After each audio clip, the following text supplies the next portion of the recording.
روزے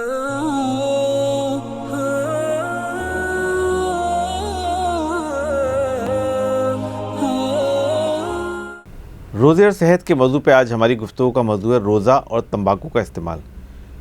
ناظرین، تمباکو نوشی اور تمباکو کی چیزوں کا استعمال دنیا کی تمام بیماریوں میں سے اس وقت خطرناک ترین بیماریوں میں شمار کیا جاتا ہے، اور اعداد و شمار یہ بتاتے ہیں کہ ہر سال دنیا میں تقریباً 70 لاکھ افراد اس تمباکو کے استعمال کی وجہ سے مرتے ہیں۔ پاکستان میں بھی اس تمباکو کی شرح دنیا میں جہاں بہت زیادہ ہے ان ممالک میں پاکستان کا شمار ہوتا ہے، اور یہ تمباکو کئی فارمز کے اندر پاکستان میں ہے۔ سگریٹ نوشی اس کی ایک فارم ہے، گٹکے کا استعمال ہے، پان کے اندر تمباکو استعمال کرتے ہیں، نسوار ایک تمباکو ایک قسم ہے۔ تو یہ ساری قسمیں پاکستان میں استعمال ہوتی ہیں، اور تقریباً پاکستان کی 24% آبادی جو ہے نا وہ کسی نہ کسی فارم کے اندر تمباکو کو استعمال کرتی ہے۔ رمضان کے مہینے میں اس حوالے سے بڑی تحقیق ہوئی ہے کہ ایک بہت بڑی تعداد ان لوگوں کی جو رمضان میں کثرت سے تمباکو استعمال کرتی ہے، چاہے وہ سگریٹ پینے والے ہوں، چاہے وہ گٹکا استعمال کرنے والے ہوں یا نسوار استعمال کرنے والے ہوں، وہ اس رمضان کے مہینے میں کم از کم روزے کے دوران اس تمباکو کے استعمال کو چھوڑ دیتے ہیں، اور ظاہر اس کے بغیر تو روزہ ہو ہی نہیں سکتا۔ اور بہت سارے لوگ ایسے بھی ہیں کہ جو پورے رمضان کے مہینے میں تمباکو چھوڑ دیتے ہیں اور رمضان کے مہینے میں تمباکو سے مکمل طور پہ اجتناب کرتے ہیں۔ اس کے اوپر تحقیق ہوئی ہے کہ آخر اس کی وجہ کیا ہے کہ روزہ رکھنے کے دوران لوگوں کے لیے تمباکو کو چھوڑنا آسان ہو جاتا ہے، جو بقیہ پورے سال لوگ نہیں اس کو چھوڑ پاتے۔ تو یہ بات پتہ چلی کہ انسانی دماغ کے اندر 2 نیورو ٹرانسمیٹرز ہوتے ہیں جو اینڈورفن اور انکیفلین کہلاتے ہیں۔ یہ خارج ہوتے ہیں روزہ رکھنے کے نتیجے میں، اور دماغ کے اندر اس کا لیول بڑھ جاتا ہے۔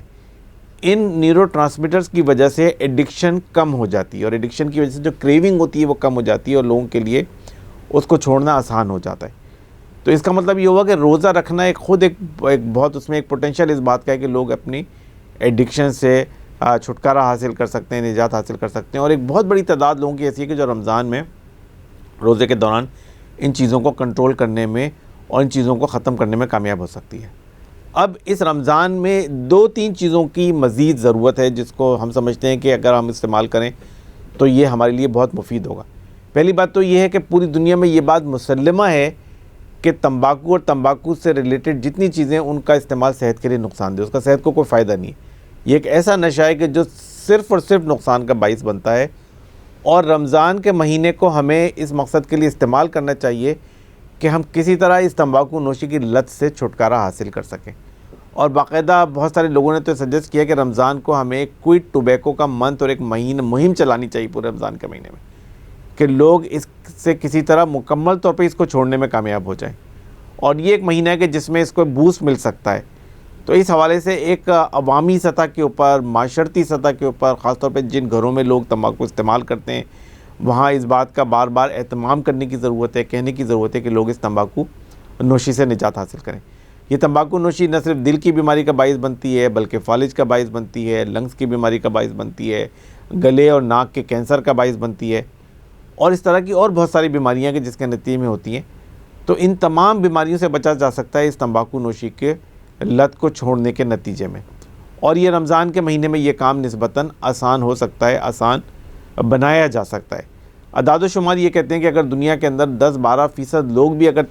ہم دنیا میں تمباکو نوشی کم کرنے میں کامیاب ہو جائیں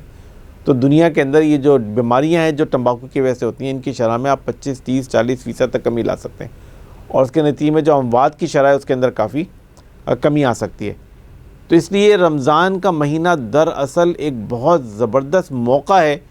ان لوگوں کے لیے کہ جو اس نشے کے اندر مبتلا ہیں برسوں سے، اور وہ اس کو چھوڑنے کی خواہش رکھتے ہیں، ان کے گھر والے اس کو چھوڑنے کی خواہش رکھتے ہیں لیکن وہ اپنے اندر اس بات کی ہمت نہیں پاتے۔ تو رمضان کا مہینہ سمجھ لیں ایک آپ کے لیے ایک بہترین موقع ہے کہ اگر آپ واقعی چھوڑنا چاہتے ہیں تو رمضان کے مہینے میں آپ اس کو چھوڑ دیں، اور جو لوگ کم کر دیتے ہیں ان سے بھی ہم یہ درخواست کریں گے کہ آپ اس کو مکمل طور پہ چھوڑ دیں، اور یہ آپ کی صحت کے لیے ایک بہت زبردست کامیاب میں سمجھتا ہوں رمضان ہوگا کہ اللہ تعالیٰ روزے کو بھی قبول کرے، لیکن آپ کی صحت کے لیے ایک بہت مفید چیز یہ ہوگی کہ آپ اس رمضان کے مہینے میں کسی طرح اپنی تمباکو نوشی اور سگریٹ نوشی کی لت کو چھوڑنے میں کامیاب ہو سکیں۔ تو اس لیے رمضان کا مہینہ تمباکو سے نجات کا مہینہ بن سکتا ہے، تمباکو کی نشے اور تمباکو کی لت سے نجات کا مہینہ بن سکتا ہے، اور اگر ہم نے ایسا کر لیا تو ہم اپنی صحت کو بہت لانگ ٹرم اور شارٹ ٹرم جو ہے نا وہ نقصانات سے بچا سکتے ہیں اس تمباکو کے چھوڑنے کے ذریعے سے۔ تو یہ رمضان کا مہینہ ایک بہترین موقع ہے۔ بہت ساری دوائیاں ایسی آتی ہیں کہ جو اس تمباکو نوشی کی لت کو چھوڑنے میں مفید اور معاون ثابت ہو سکتی ہیں۔ تو جو لوگ اس رمضان کے مہینے میں اس کو چھوڑنا چاہتے ہیں وہ ڈاکٹر سے بھی رابطہ کریں تاکہ ان کو وہ دوائیاں شروع کی جا سکیں، تاکہ پھر اس کے لیے آسان ہو جائے، پھر رمضان کے بعد بھی وہ دوائیاں استعمال کرتے رہیں،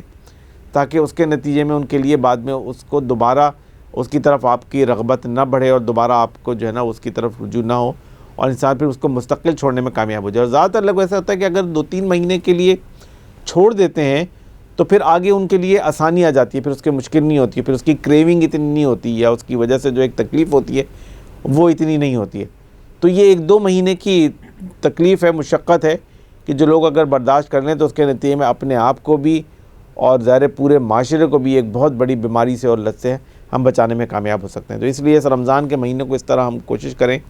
کہ رمضان کے مہینے کو ہم اپنے معاشرے میں، اپنے ملک میں اور پوری دنیا میں ایک تمباکو سے نجات کے مہینے کے طور پہ سمجھیں اور منائیں اور اہتمام کریں، تو میرے خیال میں ہم اپنی صحت کو بھی اور اپنے ملک اور معاشرے کی صحت کو بھی بہت فائدہ پہنچا سکتے ہیں۔